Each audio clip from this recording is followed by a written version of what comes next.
எம்ஜிஆர், சிவாஜி, ரஜினி, கமல். அதுக்கப்புறம் பாத்தீங்கன்னா இப்போ விஜய், அஜித்.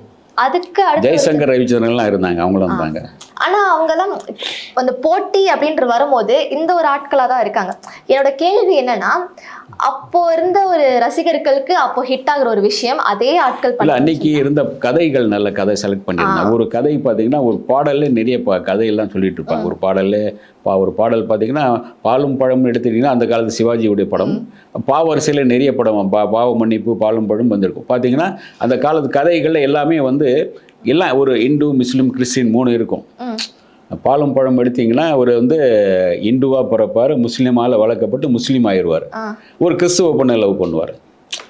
இவருடைய இந்து அவர் ஒரு இதில் ஒரு அனாதை பொண்ணை லவ் பண்ணுவார், இவர் ஜெமினி. இப்போ இந்த மாதிரி இந்த கதைகள் இல்லை. இதில் ஏதாச்சும் ஒரு விஷயத்தை மட்டும் எடுத்துக்கிறாங்க. இவர் நயன்தாரா ஒரு கிறிஸ்டின், இவர் இந்து, லவ் பண்ணுறாங்க, அவ்வளோதான். இதை ஜவ்வு மாதிரி இழுத்துட்டு அங்கே ஒரு குத்து பாட்டு இந்த பாட்டு போட்டு இழுத்துட்டு போகிறாங்க இல்லையா. இது ஏற்கனவே இந்த மாதிரி பல கதைகள் அது வரும்.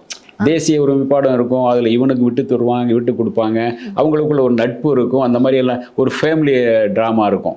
இவங்க அந்த மாதிரி ஃபேமிலி ட்ராமாக்கள் இன்னைக்கு கிடையாது. எதுக்கு அது ஒரு புரிதலே இருக்க மாட்டேங்குது. இப்போ வர படங்கள்லாம் ஏதோ எடுக்கணுமே, அந்த 2 மணி நேரம் எடுக்கும். வந்தா இவன் லவ் துரத்தி லவ் பண்ணுவான், இல்லாட்டி ஆசிட் ஊற்றுவான், அல்லது இவனை போய் அடிச்சுட்டு வரோம், இவன்கிட்ட கொள்ளை அடிச்சுட்டு வரும். இதை தாண்டி இவங்க யோசிக்கல. என்னன்னா ஆங்கில படங்கள் இந்த படங்கள் பார்த்து காப்பி அடிக்கிறதுனால இதுதான் வருது.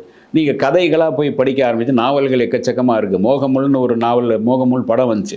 அந்த நாவல் படிச்சிங்கன்னா நீங்கள் மறண்டு போயிருக்கோம். 500 பக்கம் இருக்கும். அவ்வளோ சூப்பரான நாவல். பாரதியார்னு படம் எடுத்தாங்க. பாரதியாருடைய லைஃப்பில் நிறைய விஷயங்கள். பெரியார் படத்தில் பெரியாரை பற்றி இன்னும் நிறைய விஷயங்கள் இருக்கும். முழுக்காக சொல்ல முடியாது, ஆனாலும் கூட புதுசாக இருக்கு இல்லையா, ஒரு புது விஷயமா புதுசு விஷயங்கள் நீங்கள் படிக்கும்போது, ஒவ்வொரு இலக்கியங்கள் போய் படிக்கும்போது அதெல்லாம் நிறைய கிடைக்கும். அதெல்லாம் இவங்க படிக்கிறதில்ல, படிக்க நேரம் கிடையாது, படிக்க மாட்டாங்க. சில பேர், சில ஹீரோக்களை படிக்கிறது கிடையாது. ஆனால் கமல் நிறைய படிப்பார். கமல்கிட்ட நீங்கள் கதை சொல்லும்போது நிறைய யோசனை ஜாக்கிரதையாக சொல்லணும். ஒரு சீன் சொல்லும்போது இந்த படத்து இந்த கதையில் வந்திருக்கு அப்படிம்பார். எல்லாமே சுத்த கதையா தானே சார் இருக்கு. அவர்கிட்ட சொல்லும்போது ரொம்ப சொல்லுவார், இதில் தானே பண்ணீங்க, இதனால பண்ணியிருக்கீங்க, ஓகே அப்படின்பார். அது சொல்கிறேன் என்னன்னா, நீங்கள் படிக்கிற பழக்கம் இருக்கிறனால. கமல் தான் முதல்ல வசன சீட்டு அந்த காலத்தில் கையில் எழுதி கொடுப்பாங்க. இவர் தான் முதல் முறையாக கம்ப்யூட்டர் ஷீட்டில் கொடுப்பார். கம்ப்யூட்டர் அடித்து கம்ப்யூட்டர் இவர் தான் கொண்டு வர்றாரு சினிமாக்குள்ள. ஒவ்வொருத்தருக்கு சீன் 3 நாள் முன்னாடி சீன் அனுப்பிடுவாங்க.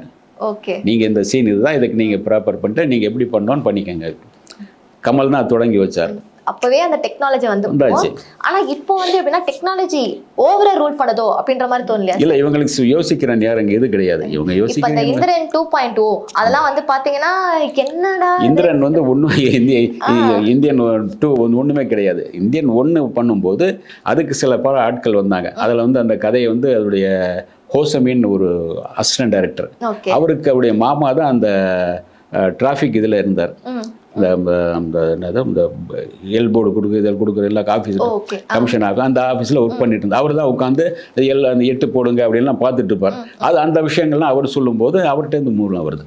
அதே மாதிரி கப்பல் ஏறி போயாச்சுன்னு வரும்போது அந்த உங்கள் சாங் இருக்கு இல்லையா, அந்த சாங் என்ன பண்ணுறாங்கன்னா, அதுக்கு பிறகு இவர் தான் ஹோசமின் தான் போயிட்டு இதை ஒவ்வொரு நாட்டில் ஒரு கொடி இருக்குது, ஒரு இது இருக்கு இல்லையா, அந்த கொடிகள் வரணும் அந்த சாங்கில் பண்ணியிருப்பாங்க. அந்த மெனக்கடல் இருக்கும், அந்த ஃபுல் அந்த கப்பல் ஏறி போய் ஒவ்வொரு ஒவ்வொரு மாநிலத்துக்கான ஒரு கொடி வரும். அதை நீங்கள் அவ்வளோ ரசித்து பண்ண முடியாது. அப்புறம் இதில் 2வது இது வரும்போது அனிருத் என்ன பண்ணுவார், தாத்தான்னு கத்துவார், அவ்வளோதான், வேற ஒன்றும் பண்ண முடியல. அவர் கமல் ரஹ்மான் பண்ணும்போது அவர் கொஞ்சம் மனக்கடலோடு பண்ணார். இந்த சாங் இப்படி வந்தால் நல்லாயிருக்கும், அப்படி வந்தால் நல்லாயிருக்கும். அப்போ ரஹ்மானும் சரி இவர் சங்கரும் உட்காந்து மெனக்கெட்டாங்க. இந்த சாங் இப்படி ஒன்றும் இல்லை, இது வேண்டாம், மாற்றுவோம், இன்னும் மாற்றுவோம் அப்படின்னாங்க. உட்காந்து மாற்றுவாங்க. ஒவ்வொரு சாங்குக்கு 3 நாள் எடுத்துக்குவாங்க. இப்போ நிறைய அந்த எஃபர்ட் போடுறது இல்லையோ, அப்போ போடுற எஃபர்ட் இப்போ பெருசாக போடுறதில்ல. இவங்க முடிஞ்சாகணும், சரி ஓகே அப்படி போடுங்க, டன்டன் ஓகே இப்படி பண்ணுங்க, இப்படி பண்ணுங்க, பண்ணுங்க முடிஞ்சது. இல்லை இப்போ அந்த டேரக்டர்ஸ்மே தான் நல்ல கதை எழுதுகிற டேரக்டர்ஸ் அவங்கெல்லாம் ஹை சேலரி இப்போ அதிகமாக வாங்குறாங்க. அவங்க வாங்குறதே இப்போலாம் 50 கோடி 70 கோடி 100 கோடி தான் அப்படி தான் வாங்குறாங்க. நான் காசு இவ்வளோ வாங்குறேன், அதுக்கேற்ற மாதிரி ஏதாவது நான் பெருசாக போகணும்னு நினச்சிட்டு பல்ப் வாங்கிடுறாங்க. பல்ப் வாங்குறாங்க. கதையை ஒரே கதையை நீங்கள் சுட்டா எப்படி, அவங்களோட ஒரு சீன் இவங்க சுட்டிருப்பாங்க, அதே சீன் வேற ஒருத்தன் தெலுங்குல சுட்டிருப்பான், கன்னடத்தில் சுட்டிருப்பான். இவங்க வர்றதுக்கு முன்னே அவன் போட்டிருப்பான், இந்த சீன் அதில் வந்துருச்சியா, சரி கொஞ்சம் இப்படி மாத்திரு, அவ்வளோதான். நீங்கள் உட்கார்ந்து யோசித்து நீங்கள் கதைகள் பண்ணுறதுன்னு இருக்கு இல்லையா, அன்றைக்கி இருந்தவங்க உட்கார்ந்து கதைகள் பண்ணாங்க. ஒரு கதையை வந்து அதாவது ஃபாரினில் உட்பட என்ன பண்ணுவாங்கன்னா ஒரு கதைக்கு டிஸ்கஷன் உட்காந்து ஒரு கதை முடிச்சிடுவாங்க. இதுக்கு ஸ்க்ரீன் பிளே பண்ணுன்றதுக்கு ஒருத்தர், கதை ஒருத்தர், நாவல் ஒருத்தர் வாங்கிடுவோம். அந்த நாவல் அதுக்கு ஸ்க்ரீன் பிளே பண்ண டைலாக் எழுத தனித்தனி ஆட்கள் வச்சுருவாங்க. அப்போ அவங்களோட தாட் ஆஃப் மைண்ட் வந்து மாறாதா? ஒருத்தவங்க கிட்ட ஒரு விஷயம் கொடுக்கும் இல்லை, இன்னும் டெவலப் அவங்க படிச்சுட்டு உள் வாங்கிடுவாங்க. இதை அவங்க ஸ்டைலில் கொஞ்சம் மாற்றுவாங்க. அவங்க ஸ்டைலில் மாற்றும்போது இன்னும் கொஞ்சம் டெவலப் ஆகும். ஒவ்வொருத்தர் பண்ணும்போது கொஞ்சம் டெவலப் இன்னும் கொஞ்சம் இல்லை. ஏன்னா அந்த காலத்தில் நான் என்ன பண்ணுவாங்கன்னா உங்களுக்கு எம்ஜிஆர், சிவாஜி இவங்கெல்லாம் இவங்களுக்கு சிந்திக்க ஒரு தனி மூளையை வச்சுக்குவாங்க. எனக்காக நீங்கள் சிந்திக்க ஆட்கள் வச்சுப்பாங்க. நீங்கள் நான் என்னுடைய அனுதாபியாக இருக்கீங்க, என்னுடைய வெல்விஷராக இருக்கீங்கன்னா நீங்கள் என்னை பற்றி யோசிப்பீங்க. இவர் வந்து இப்படி பண்ணால் நல்லாயிருக்கும், இந்த சீன் பண்ணால் நல்லாயிருக்கும், இந்த மாதிரி ஒரு கேரக்டர் பண்ணால் நல்லாயிருக்கும். இதுதான் வீட்னா வீடுன்னு படம் பார்த்தீங்க. வீட்னா வீடு ஒரு நாடகமாக போட்டது. இவர் பண்ணால் நல்லா இருக்கும்னு அவர் வந்து சொல்கிறார். சுந்தரம், வாடா சுந்தரம், சொல்கிறா சூப்பராக பண்ணுறான்டா, ஓகே அவனு படம் பண்ணுறாங்க. வீட்னா வீடு பண்ண வேறு மாதிரி.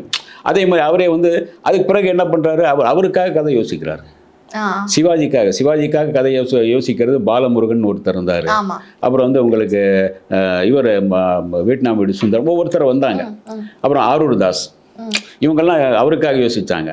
அதே மாதிரி எம்ஜிஆருக்காக பார்த்தீங்கன்னா அவருக்காக யோசிக்க ரவீந்திரன் அப்படின்னு ஒருத்தர். அவர் என்னென்னா அவர் எம்ஜிஆர் கூடவே இருப்பார். அவர் ஒவ்வொரு படங்கள் பார்ப்பார், ஹிந்தி படம் இதெல்லாம் பார்ப்பார். இந்த படம் நல்லா இருக்குது, இதை நம்ம ரீமேக் பண்ணலாம் அப்படின்னா அது பிறகு போய் எம்ஜிஆர் பார்ப்பார். நீங்கள் சொல்கிறதுலேருந்து என்ன புரியுதுன்னா அந்த காலத்தில் வந்து எப்படின்னா இவங்களுக்காக இது பண்ணலாம், இவங்களுக்காக அது பண்ணலான்னு இருந்தாங்க. இப்போ இருக்க ஜென்ரேஷன் எப்படின்னா நான் முன்னுக்கு வந்தால் போதும், நான் ஏதாவது பெருசாக என்னன்னா இவங்க தான் போட்டுங்களா கதை வசனம் நசனம் அது இது எல்லாம் நானும் பார்ப்பேன் அப்படின்னா என்ன ஆகுறது, நீங்களே பார்த்துக்குங்க வேறு மாதிரி தான் இருந்துச்சு. அதாவது 4 பேருடைய சிந்தனை வரும்போது புதுசாகும், அதாவது பரிமாளிக்கும், புதுசு வரும், புது கருத்துக்கள் வரும். என்னுடைய கருத்து ஒன்று சேரும், உங்கள் கருத்து ஒன்று சேரும். நான் ஒரு விஷயத்தை சொல்லும் போது அப்போ ரஜினி சார் சொல்லுவார், நான் ஒரு வாட்டி சொன்னா 100 வாட்டின்னு சொல்லுவார். இல்லை இது வந்து ஒரு வாட்டி சொன்னான்னு நல்லா இல்லை, நான் ஒரு தடவை சொன்னான்னு மாற்றினேன், ஓகே நல்லா இருக்கு. அவர் யோசிக்கிறாரு. நீங்கள் சொன்னதே நான் சொல்லிட்டு போனான்னு என்னாகும், நான் ஒரு வாட்டி சொன்னான்னு ஒரு வாட்டி சொன்ன மாதிரி அப்படின்னா ஒரு காமெடியாக போயிடும்ல. அந்த ஒரு கம்பீரம் வராது. நான் ஒரு தடவை சொன்னா 100 தடவை அந்த கம்பீரம் வரும்ல. அவர் யோசிச்சு பார்க்குறார், ஓட்டி பார்க்குறார். அந்த மாதிரி ஆர்டிஸ்ட் யோசித்தாங்க, டைரக்டர்களும் யோசிச்சாங்க, டைலாக் எழுதவங்களும் யோசித்தாங்க.